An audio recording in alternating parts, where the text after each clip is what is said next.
No formality. We just thought Justice Hope, since he's here, would like to say a few words to our younger colleagues. So with that, I'd like to invite his lordship.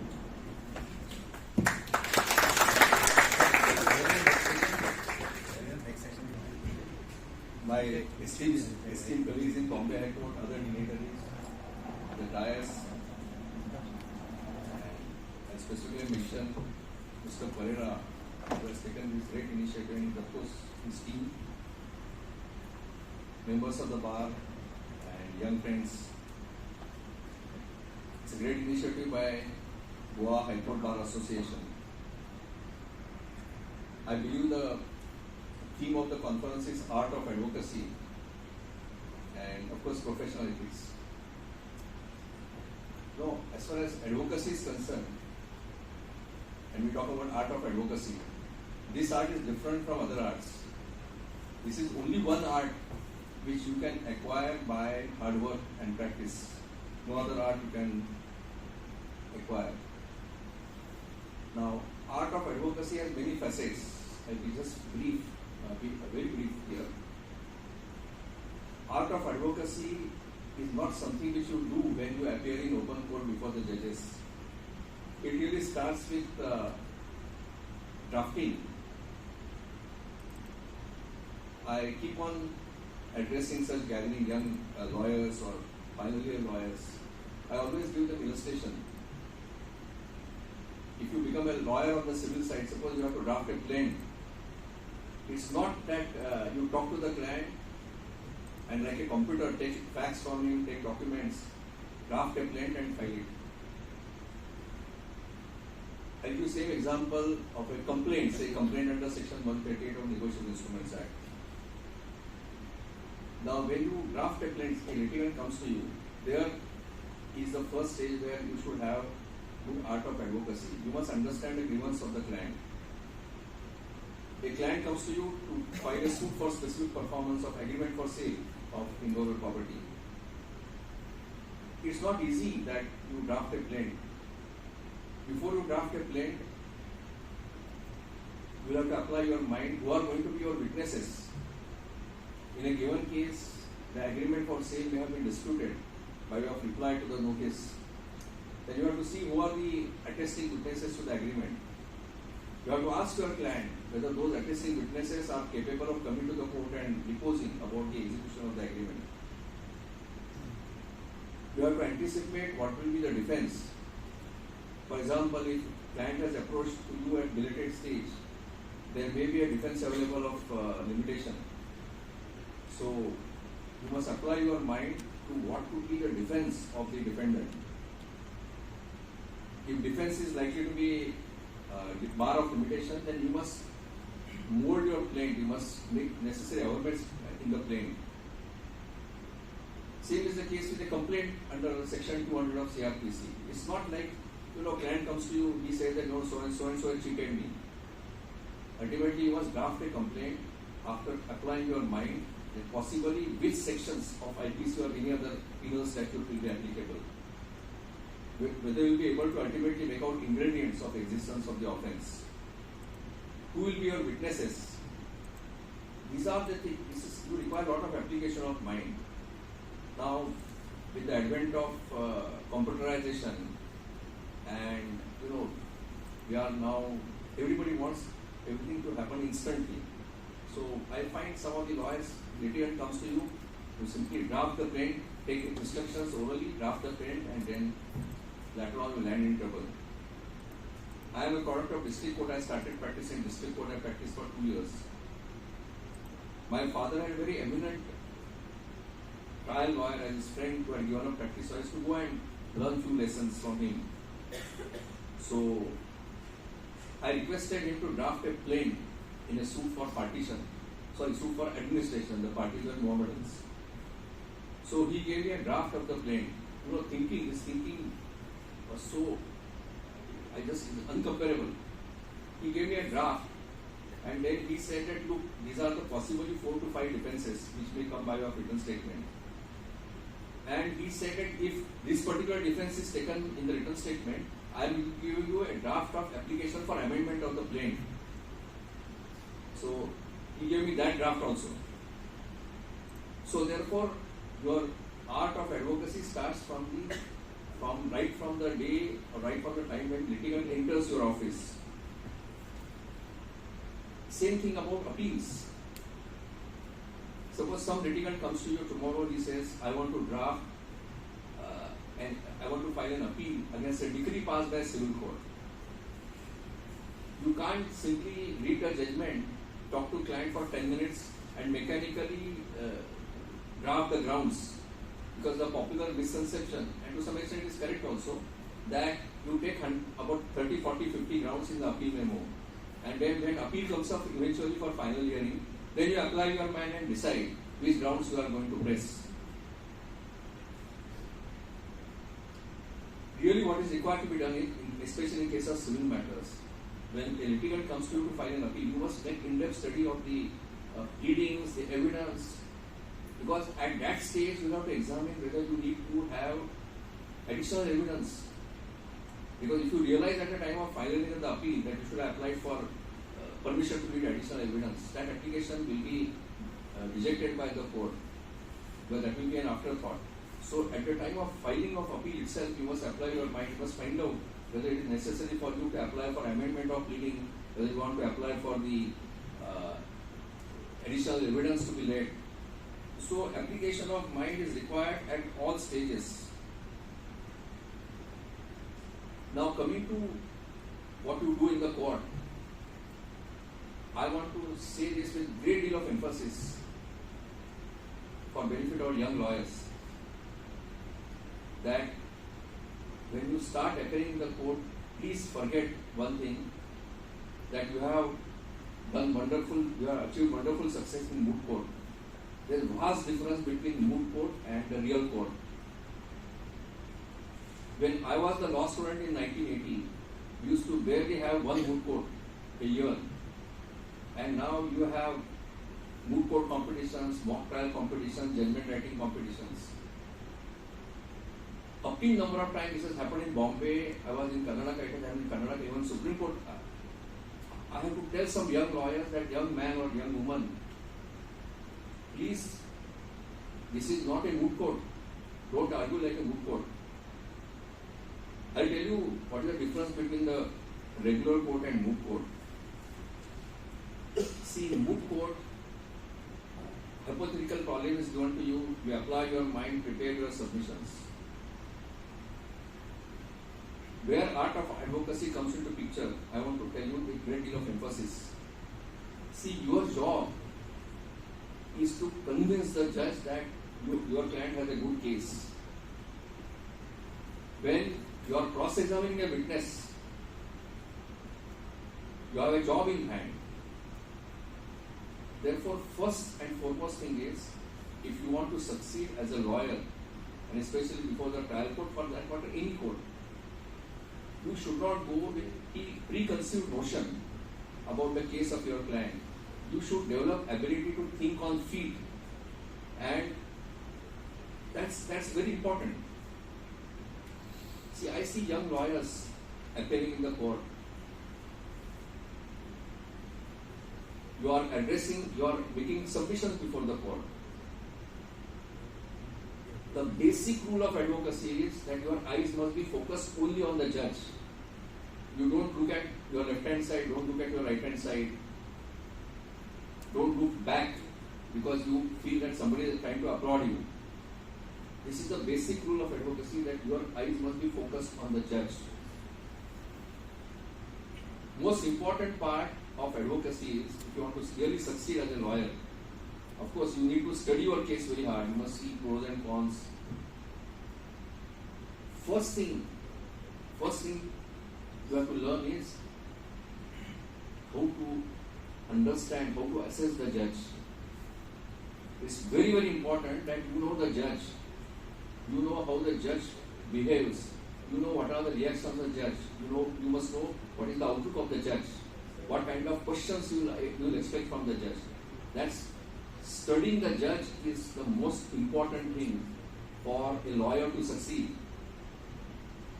Perhaps my dear friend Justice Makaran Kandik may be aware, when I was practicing law in the High Court, I used to always tell my junior colleagues that none of them should venture to argue any case before a newly appointed judge, because we must sit in his court for about 8 to 10 days and understand and study the judge.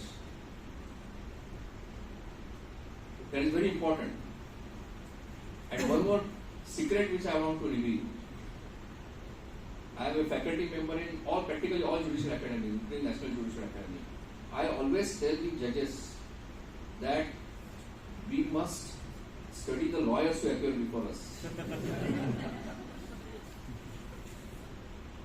And I always give example of, there's a beautiful book written by a lawyer from Pune in 50s. That book is not available. I read that book.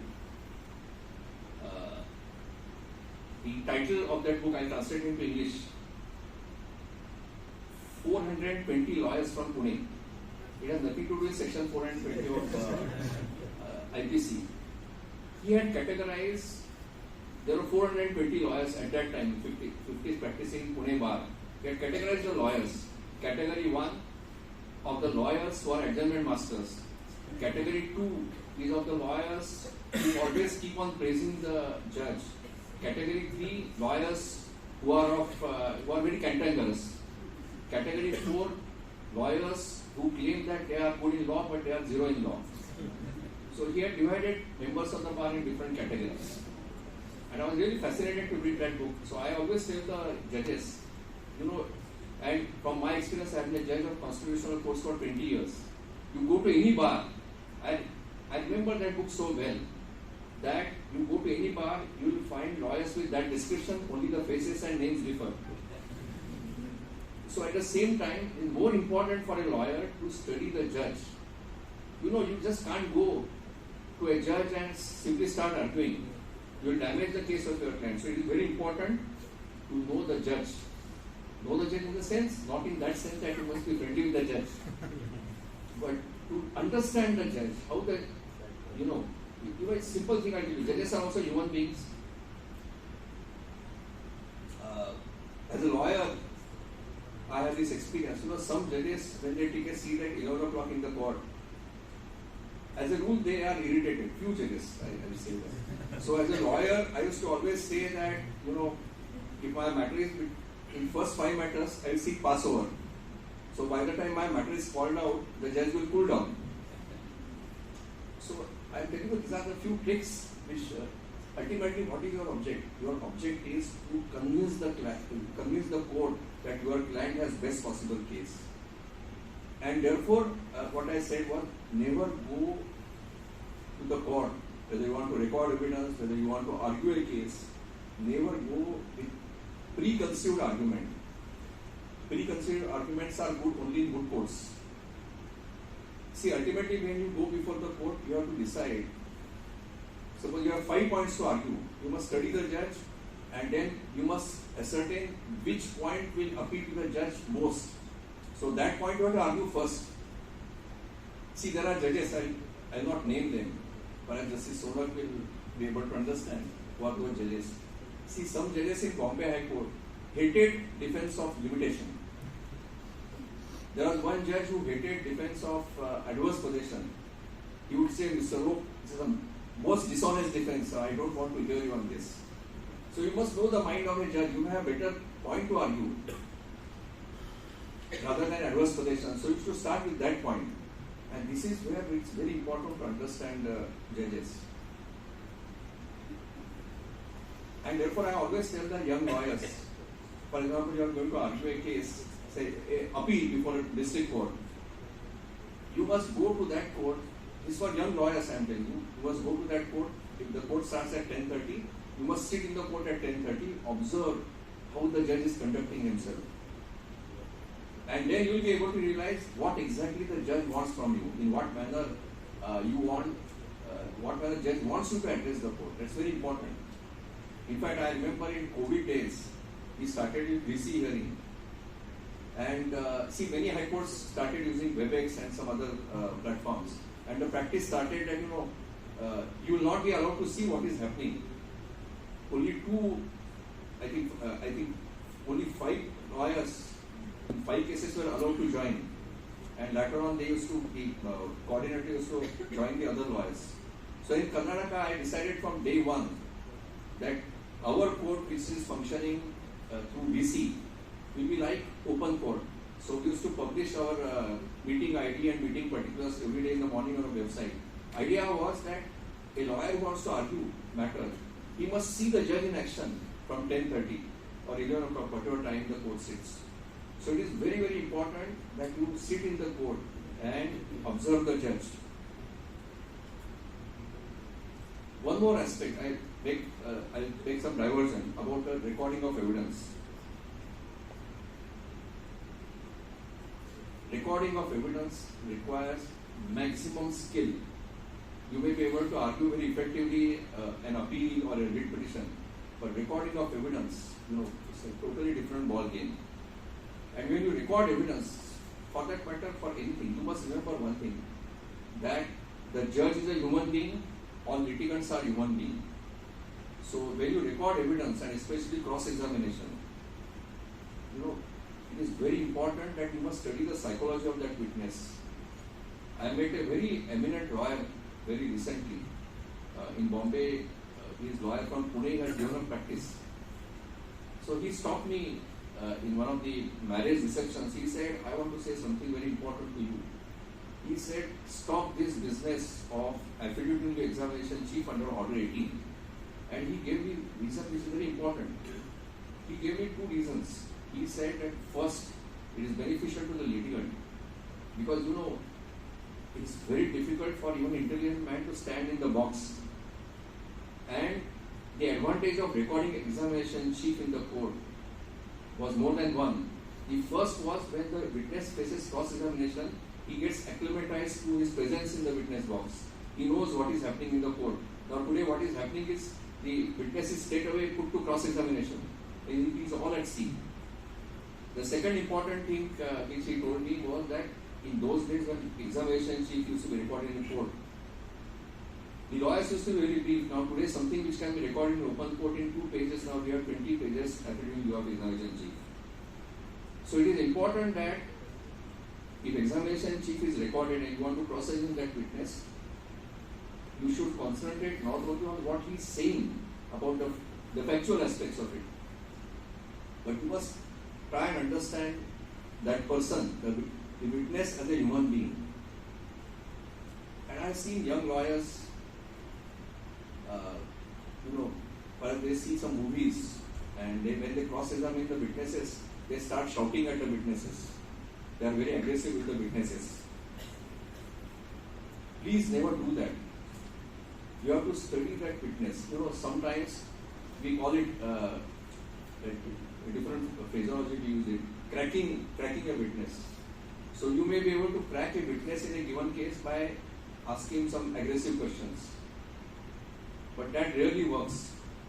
What is more important when you start cross-examination? Number one, firstly, you must understand for what purpose you are cross-examining. It's not that you want to only discredit the witness by asking some questions in the cross-examination. The purpose of cross-examination is to destroy the case of the rival party. That is number one. And number two, you have to adopt a line of cross-examination. It can't be only wayward cross-examination. I put it to you, this is false, that is false. Ultimately, when you cross-examine a witness, you have to keep in back of your mind that your client has a case. If you are cross-examining plaintiff's witness, you know what is your defense. So apart from falsifying the case of the plaintiff, your aim should be to establish your own case. So when you cross-examine plaintiff, when you are appearing for defendant, you not only attempt to destroy his case, but you also attempt to make out a case of your client. So that's very important. And that is more important in case of criminal matters. I remember my first cross-examination in the civil court. It was a case where I was appearing for defendant. It was a money suit. One of the senior members of the bar gave me that brief. He said, this is one case where whatever damage you cause, that is not going to affect the client. So any case court is going to pass a decree. So I started cross-examining the witness. I asked 1 question, 2 or 3 questions were allowed. Third question, which I asked, just said no, is irrelevant, disallowed. Then the practice in all courts, practically all official courts, is that if a question is disallowed, you have to make an application in writing and say that please permit me to ask this question, so that judge has to pass an order in writing that for these reasons I rejected the question. So it went on, and by lunch recess, I exhausted stock of my blank papers with me. So many applications I made. There was one very senior and distinguished lawyer who was sitting there. He was one of the best law teachers. So he said, please come, we'll have a cup of coffee. So he took me, he said, you have completely antagonized the judge. You must understand judge is human being. And he gave me a very important piece of advice. He said, all right, one question was disallowed, second question was disallowed. You should toe the line of the judge. Ask few questions which judge will like. And then, after say 15 minutes, 20 minutes, you reformulate the question which was rejected by the judge and ask that question in a different language. 99.9% cases the judge will allow it. So he told me, of course, in a very harsh language, he said that you are not a warrior, that you are fighting with the judge. You are not a warrior, you are an advocate. You must display art of advocacy. So it's all right, judge is against you. Ask that question after half an hour in a different form. The judge is bound to allow it. So therefore, please remember this is something which is essential part of art of advocacy. That ultimately your aim is to effectively cross-examine. Like judge is antagonized against you, he may not permit you to ask many questions. And then one more problem. If you antagonize the judge, create hostile atmosphere, then in that process, you may really forget the line of cross-examination which you want to adopt. So therefore, it's very, very important when you cross-examine a witness that you must know what you want to bring on record from the witness, and that should be your attempt. And while you do that, you must also remember that while demolishing the case of the opposite party, you have to prove your own case. Even in cross-examination, there is a very important technique which I want to tell you. When you cross-examine a witness, you have a very delicate thing to do. You must look at the witness, at the same time, you must look at the judge also. That's very, very important. Because if you look, your eyes focus on the witness. So witness also remains under pressure. Because basically you must remember one thing. To stand in witness box is very difficult. You know, there was a uncontested case, a probate, where I happened to be attesting witness to that will. And there was no possibility any cross-examining me. Judge wanted oral evidence to be recorded. As a lawyer practicing in High Court, you know, after I stood in the witness box, you know, I started perspiring. The atmosphere is so intimidating, you know. The judge is sitting, the lawyer is asking you all sorts of questions. So please remember that. So please remember that the witness before you is a human being. So you must understand the nature of that human being. You must understand how he speaks. So that's very important. And in cross-examination, please remember one thing. One rule you must always follow. One eminent lawyer on the criminal side, you know, he used to ask questions and then look back for approval. See, that can be most irritating for the judge. I can tell you, I have been judge for 20 years, that a lawyer, instead of looking at you, he is looking on the other side, because he wants to get some applause from the people who are present in the court. So never do that. In criminal matters, cross-examination is very crucial. In criminal matters, you must know where to stop.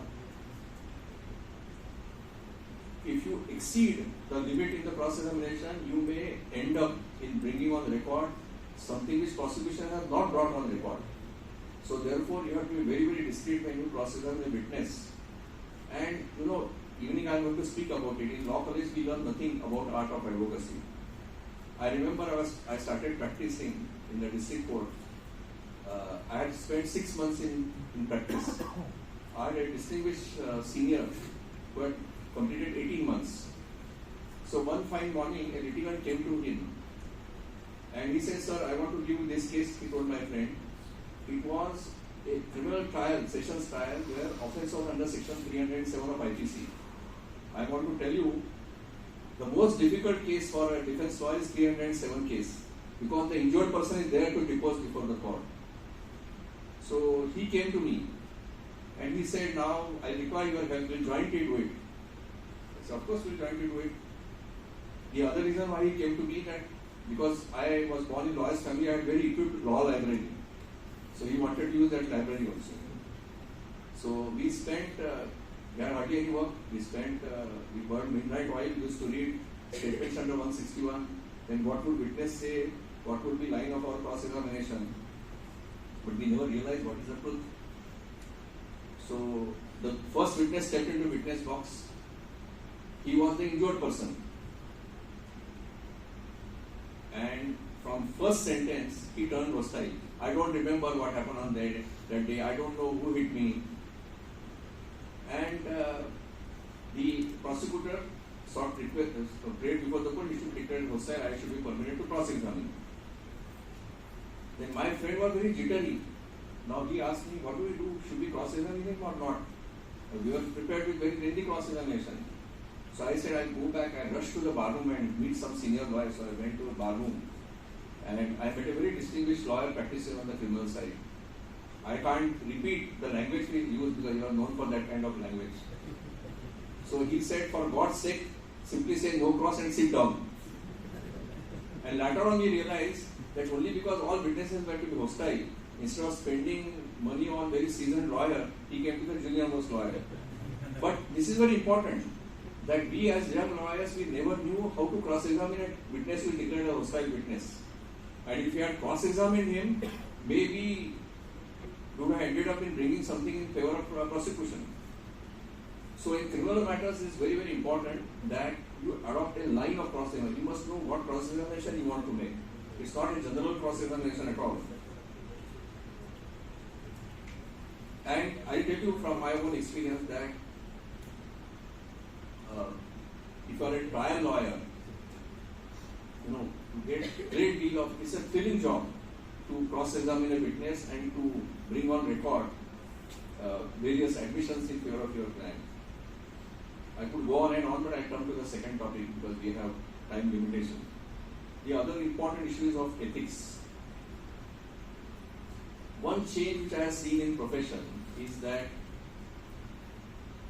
some of the younger lawyers now, they look upon this profession not as a noble profession but as a business, and in the bargain, they completely forget that it's a noble profession and you are bound by professional ethics.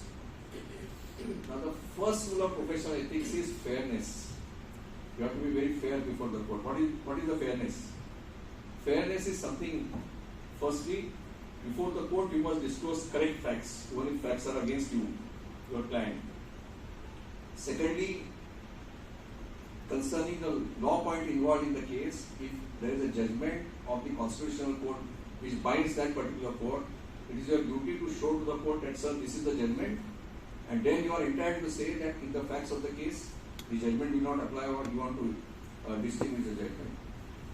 So this is very, very important, that lawyer taking the correct facts as an officer of the court, because you must remember one thing, you are first officer of the court and then mouthpiece of your client. We had a very distinguished lawyer in Mumbai. I had seen him. I have not seen such a fair lawyer. And what he gained out of fairness. Second appeals. Now second appeals are maintainable only on substantial question of law. So whenever he used to appear for admission of a second appeal, if his client had no case, he used to just stand and say, my lord, I am appearing for the appellant, and then he used to sit down, judges used to dismiss him. So he built such a high reputation that whenever in second appeal, when case is called out for admission, whenever he used to utter even 2 or 3 sentences, that was enough signal for judges used to presume that there is a substantial question of law.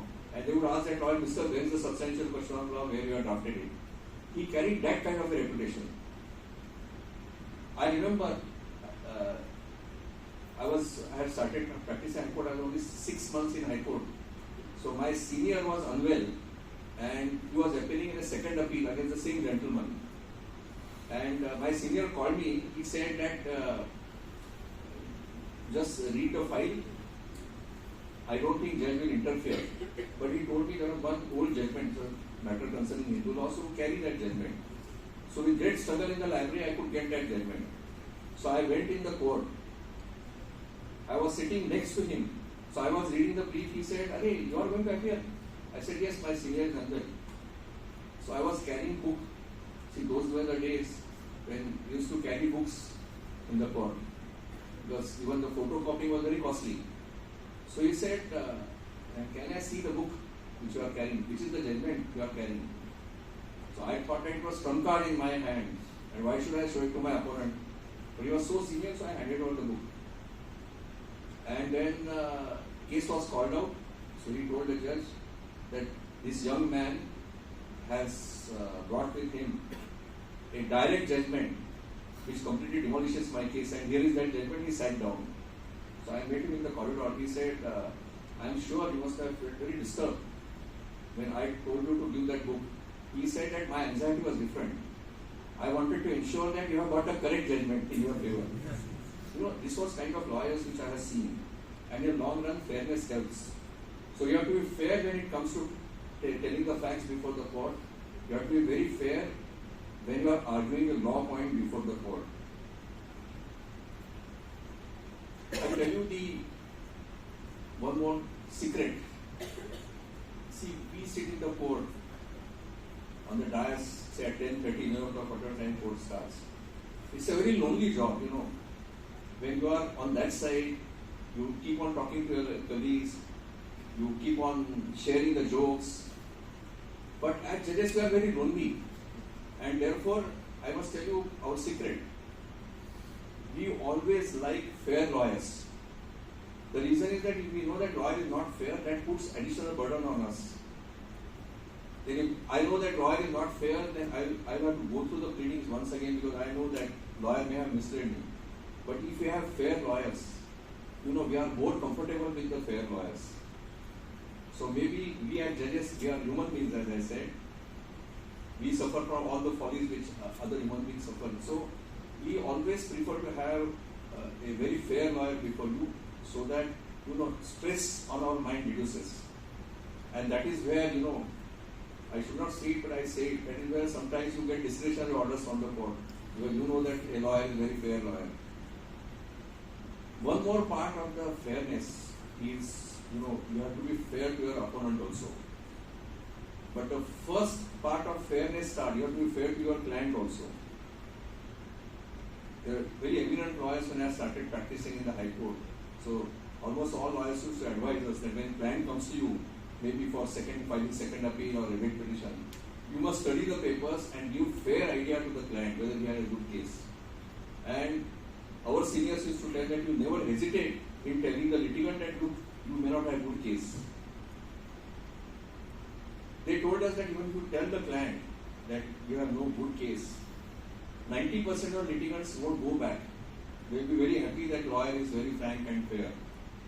So therefore, you have to be very, very fair to your client also. The worst thing which lawyer can tell the client is, look, you are going to succeed in the court.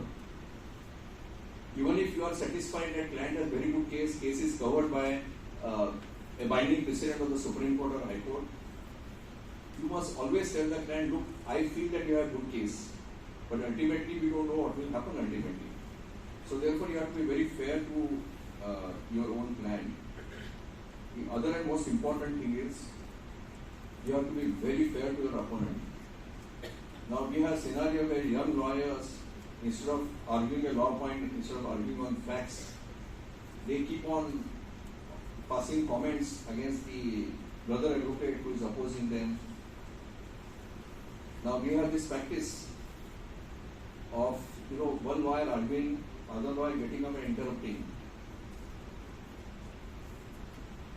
And I had very pleasant experience in Goa, Bombay, you know, Bombay, even before the apparent could start, there are some lawyers who get up and they will start arguing. Same thing happens in Supreme Court. Our duty as a judges is not to allow that. I remember I was discussing that case with all the learned people who were sitting there. A very, very sensitive case in Goa, nobody was touching it. I took up that case. And there were 3 lawyers from Goa who were appearing, but most of the lawyers were from Bombay. So the lawyers, very distinguished lawyers from Bombay, they argued, though the Advocate General was there, Advocate General war, for a Herculean task of defending certain decisions of the state. Everything went on peacefully, nobody interrupted the distinguished lawyers from Bombay. When the turn of the Advocate General came, one of the great lawyers from Bombay started interrupting him. So the Advocate General sat down and he said only one sentence. He said, "Sir, in Bombay this practice may be there of interrupting lawyer, but in Goa we don't interrupt the lawyer. And therefore I am sitting down. Unless my friend assures me that he will not interrupt me, I am not going to start arguing."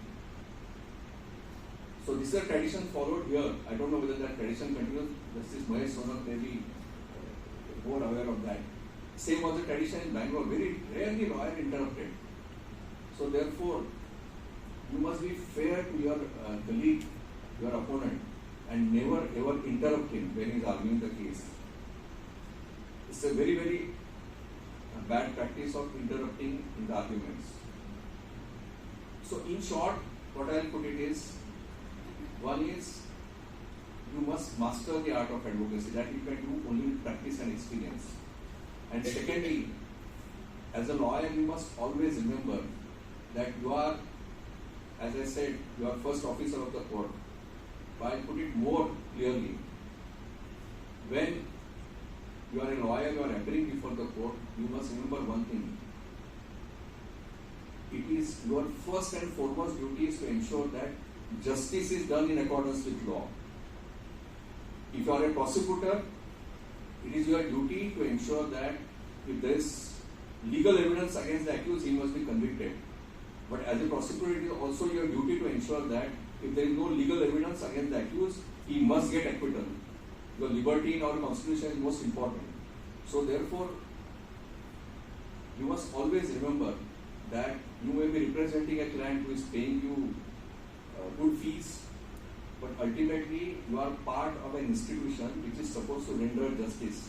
And as a lawyer, you must become instrument in rendering justice. Justice to a litigant in whose favor the justice is, whose favor law is. So that's the thing we should have to remember. And mind you, from my own experience, even if you are fair, don't get an impression that litigants won't come to you. Litigants will come to you. Some young lawyers carry that impression. If I am fair, why would lawyer come to you? Why would a litigant come to me? If I tell the court and I get up in the court and tell the court, look, my case is covered against me by this judgment, why would litigant come to me? That's not the truth.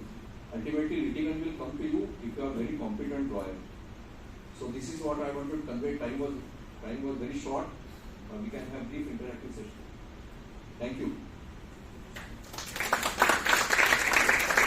And now if we can...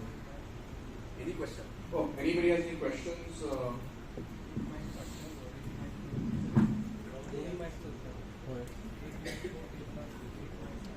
They are free to ask awkward questions. So they've been practicing cross-examination. Any questions for Dr. Mamta? Mamta, you should be last. Any of my younger colleagues? Yes, we'll start with Mamta, but any of my younger colleagues have any questions? I'm only saying that I can give you this. If I ask for a password in the first fight, now you will know why I'm asking. But that's very uncharitable. Good one. Proper way to address judges. Because certain judges prefer that they are addressed as lordships. Certain judges say very categorically not addressing as lordship. So there was some consensus across the country as to what would be the appropriate method of address. Thank you. Just passed resolution long back, a decade back, that all judges should be addressed as sir. But you have still not come out of that colonial mindset. And you are right. I mean, somebody may take it as offense if you don't address the judge as your honor or your lordship. But you know, I tried my level best to bring about consensus among judges, especially when I was Chief Justice. And I have a long list of my failures, and one of the items on failure list, I could not bring about consensus. But you are right, actually, ideal way of addressing court is sir. In fact, we had a very eminent lawyer in Bombay, you must have heard his name, Mr. M.A. Rani. So he always addressed the judge as sir, and nobody objected to that. But I personally feel that all members of the bar, and they should do that, why not? They should all decide and will address the courts, all judges as sir. If all members of the bar do that, I don't think anybody will be objecting to it. But personally, I feel great. See, first few months as judge, I used to feel very awkward. Somebody calling me as lordship. Very awkward. You feel very awkward. I mean, you get used to it eventually. But you are right. We should not address the judges as your lordship or my lord, etc. We'd like to thank His Lordship for sharing his time with us. So, sorry. Participants to proceed. Participants can proceed to lunch in the room over there. What we've done